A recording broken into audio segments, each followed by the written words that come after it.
oh, oh, oh. La da da da, oh, oh, oh.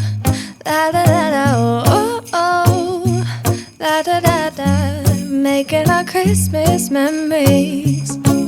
I've been working so much lately, I can barely find the time to sleep. Yeah, I spend my time running around, keeping people pleased. But this is my favorite holiday. It's a chance to start over new. Cause I missed you, so I'm letting go of everything but you. These are the good times with you.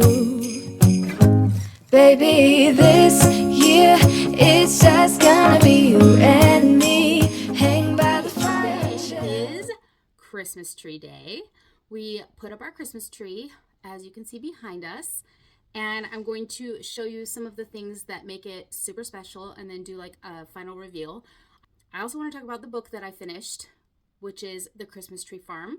I started it during my reading vlog, which was bookMAS Day 1, and I have since finished it, and I wanted to give you guys a little update. So, first of all, this book has so many cute vibes. Had I not read it after reading 5 other holiday rom-coms, I might have enjoyed it a little more or rated it a little higher. But by the time I got to this book, it had some repeating elements from other books I'd already read. So I'd already read Love Light Farms, which takes place on a Christmas tree farm. This book takes place, we have Kira, who is a twin, who comes from a wealthy family and has basically just been entitled her entire life. And her twin sister, Chloe, has really actually made something of herself. And Kira decides that she wants to make something of herself too. So she buys this property. She wants to move away and kind of disappear and doesn't realize that it's a Christmas tree farm that she needs to revive. And so she takes over this Christmas tree farm and, she kind of takes it on as a project. She's like, I've got this. I can do this. Like, maybe this is how I'm going to prove myself. And all of the town's eyes are on her. And I'm sorry, if you can hear my cats, they are being insane right now, like major zoomies. So she's working on reviving this little tree farm, and the town also wants the tree farm to be revived, but there's like a little mystery element, which is that the guy who owned, well, it was a man and wife who owned the farm before, and his wife died, I believe. And then the man sold the farm to her and left like a cryptic letter. And everyone has all of these theories about what the cryptic letter means. They're like, maybe he murdered his wife. Maybe there's like a treasure on the farm. Maybe someone is buried there or something is buried there. Anyways, there's all kinds of conjecture going on about why the old man just sold the farm and left and what his cryptic letter meant. And so the town is kind of concerned about this new girl, wants to make sure that she's okay, and sends Bennett, who's visiting. So we have Jeannie from the first book, the Pumpkin Spice Cafe.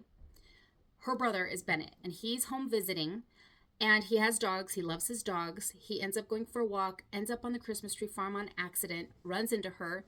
They kind of butt heads, but she loves his dogs. She's super nice to his dogs, not so nice to him. She's kind of giving everyone the cold shoulder. The town kind of enlists Ben into spying on her by using his dogs, because she said that she gave him permission to come walk his dogs on the tree farm. So he's like, I have permission to go back there and walk the dogs. So they're like, well, you should keep an eye on her and kind of check the place out, because they suspect that there's been some kind of like foul play or something weird going on, and they don't want this girl to find like a dead body and go running. And so they're like, Bennett, you should go over there and like walk your dogs and keep an eye on her.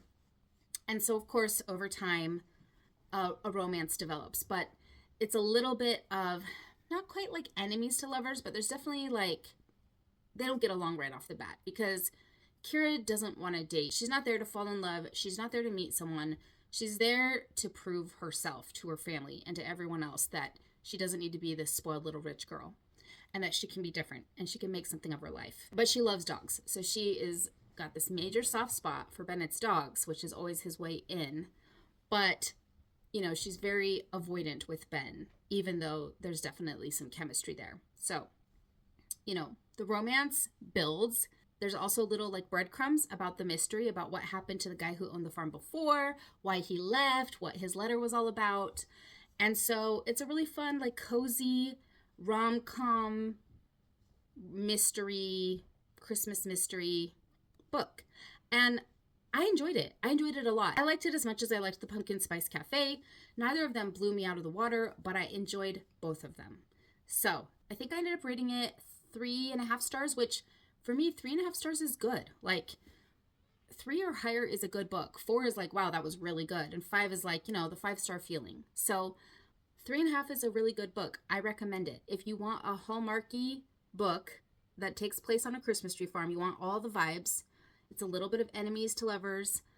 And also if you want that mystery element, because I would say that's one thing that also differentiates it. It's got more of that mystery element. But all the rest of the holiday romances have some kind of element of mystery, because there's something that you're learning about the character or the situation. There's something we as readers don't know, and that, in addition to the romance, kind of keeps us coming back. But this is written in true mystery form of, hey, we have this mystery we have to solve, and then they start to find clues. So there's clues throughout the book that they are actively looking for to solve this mystery. And so I would say that's what qualifies it more as a mystery, like a cozy Christmas mystery with romance, than the other books. So if that sounds like your style, I would definitely pick this book up. I would recommend it. I think that maybe I was just a little burnt out from the Christmas Tree Farm trope after reading the other 5 books. It's definitely a different storyline than the Lovelight Farms, but you still have that element of like an independent girl with a history trying to make a struggling tree farm thrive, and having kind of the help of the town around them and that kind of found family element. But the romance dynamics are very different, because Lovelight Farms is definitely like the best friends to lovers trope, not to reduce anything to a trope, but just to give you an idea.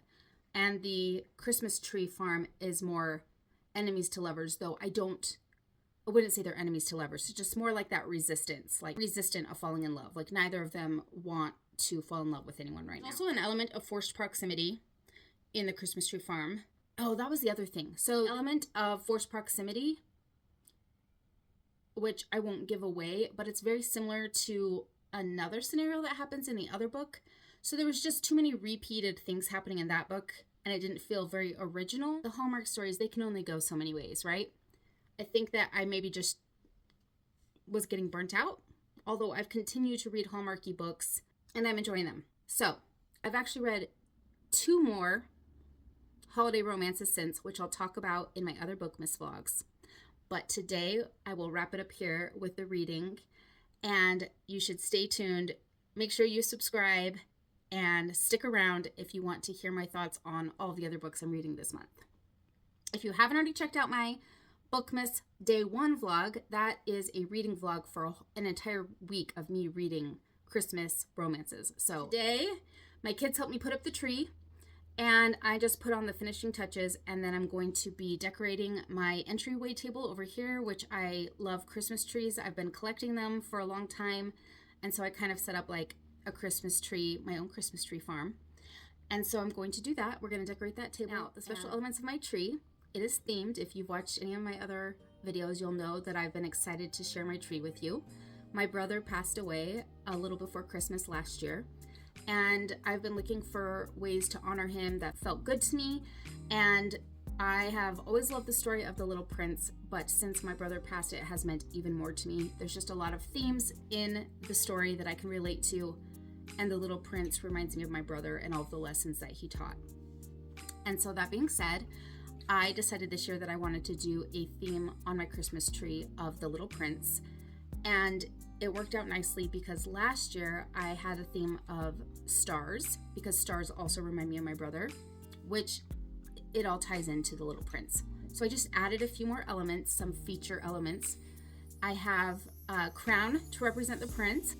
I added a multi-pointed star to represent the planets in the sky that the Little Prince lives on and like goes around and visits. I've got the fox, who is the wise little fox that he meets down on the forest in the land, who gives the all-time famous quotes from The Little Prince. I have the rose covered with glass, with a glass covering to protect it, which is the rose that he cares for on his planet. And finally, I have an airplane to represent the pilot, who is the narrator of the story, who meets the Little Prince and is recalling everything that he learned and all of the lessons that the Little Prince taught him. And so in a lot of ways, I relate to the pilot because I learned so much from my brother's life on this earth. So for me, he's the Little Prince and I'm the pilot, and I'm still sharing his story and thinking of him and looking for him in the stars. So this is my tree dedicated to my brother. I hope you guys love it as much as I do. Stick around to the end for the final reveal of my tree. And I'm gonna go ahead and put up the trees on my entry table. Right now, everything is kind of a mess. I have all my Christmas boxes out, so there's just stuff everywhere. And I wanna get the rest of my decor up and get everything packed away so that I can enjoy the decorations without all of the mess. So yeah, that's what we'll be doing today. So let's go ahead and decorate the bookshelf, and then I'll show you guys how my tree turned out at the very end.